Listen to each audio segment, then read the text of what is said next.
அடிக்கிற காற்றில் பறவையும் பறக்கும், பேப்பரும் பறக்கும். காற்று நின்றால்தான் தெரியும் பறப்பது பறவையா அல்லது காகிதமா என்று.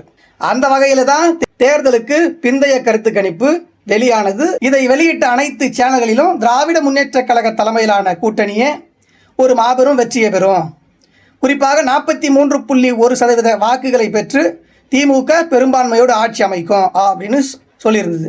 ஒரே ஒரு சேனல் மட்டும், ஆக்சிஸ் மை இந்தியா அப்படின்ற ஒரு சேனல் மட்டும் தாவேக ஆட்சிக்கு வரும் அப்படின்னு ஒரு கருத்தை சொல்லியிருந்தது. குறிப்பாக 90 முதல் 120 இடங்களை தாவேக கைப்பற்றி ஆட்சி அமைக்கும் அப்படின்னு போட்டிருந்தது. அந்த சேனல்லையும் பார்த்தீங்கன்னா திமுக 92 முதல் 110 இடங்களை திமுக வெற்றி பெறும் அப்படின்னு குறிப்பிட்டிருந்தது.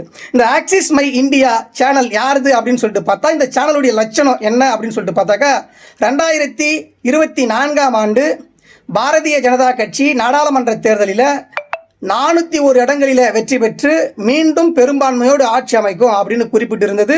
குறிப்பாக காங்கிரஸ் தலைமையிலான இந்திய கூட்டணி 160 இடங்களை கூட தாண்டாது அப்படின்ற நாடாளுமன்ற தேர்தலுக்கு பிந்தைய கருத்து கணிப்பை வெளியிட்டது. ஆனால் தேர்தல் முடிவு உண்மையான நிலவரம் என்ன தெரியுமா? பாஜக 240 இடங்களை கூட தாண்ட முடியாத நிலை.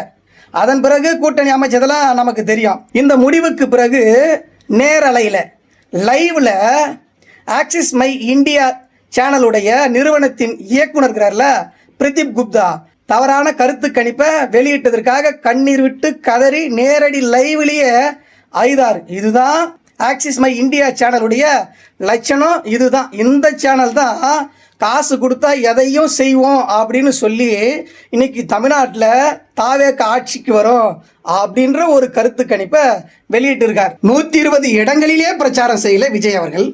அப்புறம் எப்படி 120 இடங்களை வெற்றி பெற முடியும்?